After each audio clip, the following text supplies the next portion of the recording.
I went up for this to just be a quick little shot like I've made before, but I'm looking at my crappy notes right now and I wrote down so much. There is no way I would be able to squeeze this into like a minute 30 or something, so full video it is. I hope you enjoy.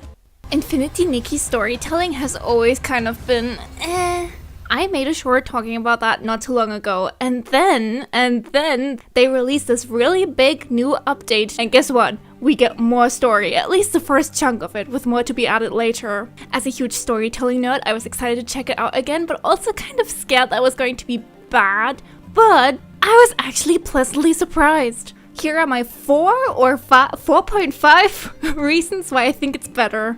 In the OG story, people mysteriously fell into comas and we had to figure out who was causing this and how to save them. The first chunk of the new story is all about these shroomling people who have totally stolen my heart. They used to have this religion a couple of years ago, but then humans came along and told them to practice a new religion called docilism. And as you're maybe already expecting, yeah, it's just all a bunch of made up lies to keep the shroomlings, well, docile. The name's a bit on the nose.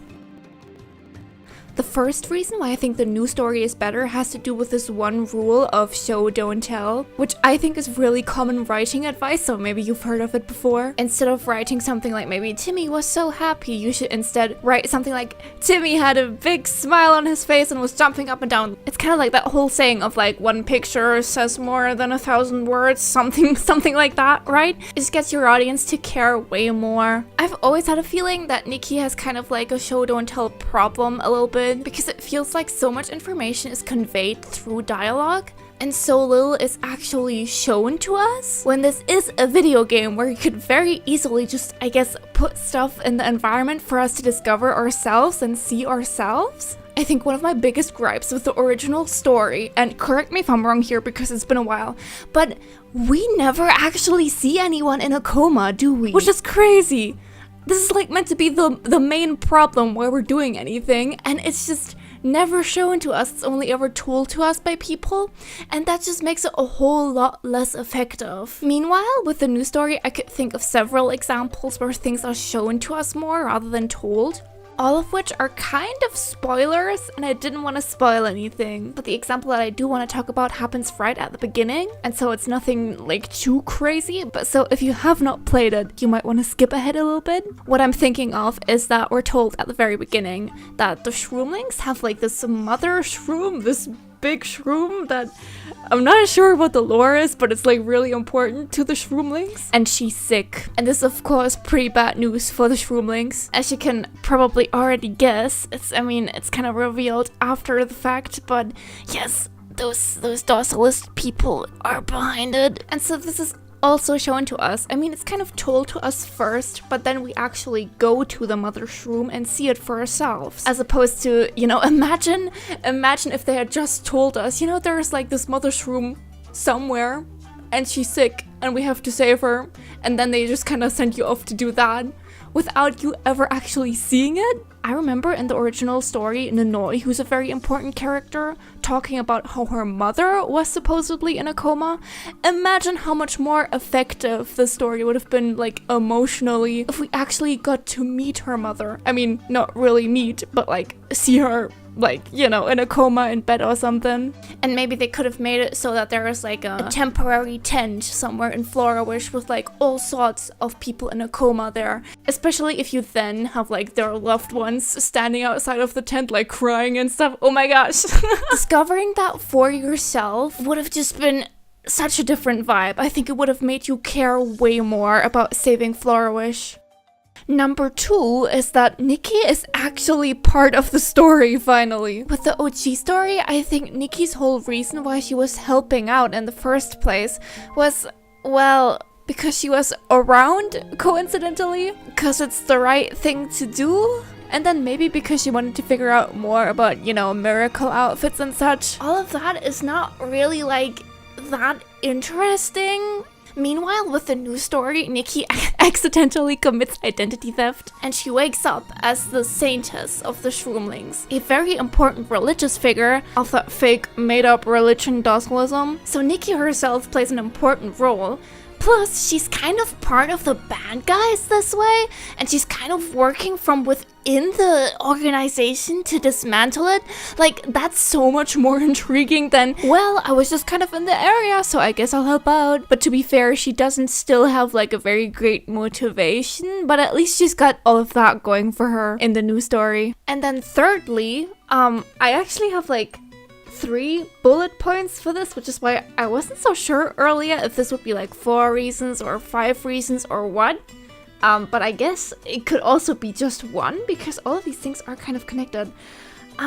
But I guess my point is that it's just way better integrated into like the gameplay and everything. It just felt a lot more smoothly for me, which might also just come down to me maybe just, I guess, doing a better job at playing the game this time or something. But it did seem to me like this time they cared way more about creating engaging gameplay with an engaging story and everything. For example, Nikki now has like a little notebook that she carries around, and every time that there is a new development in the story, a new entry gets added. So if you ever take a long break or you ever don't pay that much attention and you missed something, you can always go to your inventory and check that notebook and read up on everything that you need to know. That's so smart!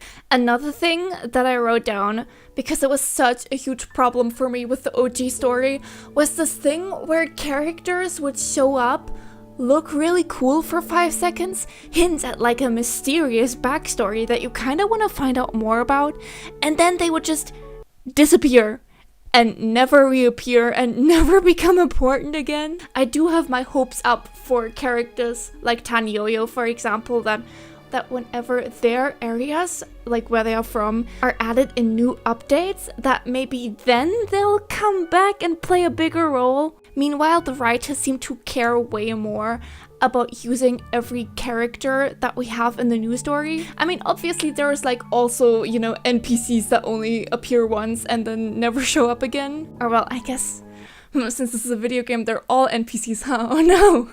But you know what I mean, like those clearly just background people that all look the same. Totally fine that they only show up once, but if they have like a very intricate design, right, and again they hint at like a mysterious backstory, you kind of have to do more with them. Like, don't leave us hanging like that. But no, the characters in the new story actually appear several times, and they do actually have backstories and everything. There are some major characters that only appeared a few times, who we don't really know that much about yet, but it seems like whenever they release the rest of the story that they might appear more. Where again, I want to mention that keep in mind, we don't have the whole story yet. They might still mess this up really bad, but hopefully not. Hopefully they'll also get their time to shine, all of the characters who've only had a small role, but you know, it was hinted towards them playing a bigger role in the future. And lastly, I thought that the pacing was way better this time. It seemed to me that there were long chunks of not much happening, or at least not many interesting things happening in the OG story. And meanwhile, here with the new story, there's interesting things happening throughout. I remember when I just got to the new area of Itzaland, which, by the way, that name is so stupid as well.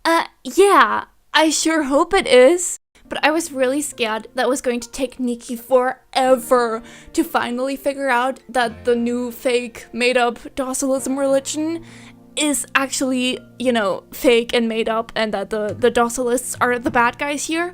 But luckily, she figures it out pretty quickly. And perhaps the biggest pacing killer for me in the original story was that they made you craft that first miracle outfit, right? And me just kind of playing the game and not thinking too much about it, I did not think to like craft the miracle outfit while I was playing the story still. I was thinking, whatever, I'll get to it when I get to it. And then suddenly the story hits me with the, okay, and now you gotta craft the outfit and put it on. And I was like, what do you mean? I've not done a single thing for it. So I spent weeks, literal weeks, trying to craft this before I could continue with the story. That was also how I burnt out the first time. I like burnt out in the middle of it. It was just so annoying. But luckily, the developers must have heard about other people being frustrated about this too, and they've changed it in the new story. There is a new miracle outfit again, which is super slay, by the way. And yes, you will need it at the end of the story, but they just temporarily give it to you. You just get to have it for a minute, for free, just like that, without needing to craft anything or do anything. And then obviously, once that's done, they take it away from you again, and if you want to have it for real, you still need to do the work and craft it. But you don't have to take like a week-long, month-long break from the story again to craft that thing. Oh my gosh, thank you. Okay, that's it. Thank you so much for watching my first long, that turned out really quite long. I thought it was gonna be like 5 minutes. Yeah. I really hope that the rest of the Itzaland story is going to be just as good, but I'm quite hopeful because I bet you it was written by the same people that also wrote the first part, and they probably also already wrote it like at the same time. But who knows? Let's see. I'm definitely very hyped actually for whenever they add the rest. I remember first watching all of the trailers for this new update and just thinking to myself, oh, this is going to suck, and also that I'm going to hate the shroomlings, and the exact opposite happened. Now, I also don't think that this is like the best story ever made that deserves 1 million awards or something like that. In fact, there are more individual and spoilery things that I think could have been executed a little better, but overall, I really liked it. Thank you for watching all the way to the end. I'll see you in whatever I make next, which is probably going to be another Sims build. I'm making another little, not so little thing. And Happy New Year! Oh my gosh, it's the new year! Yippee!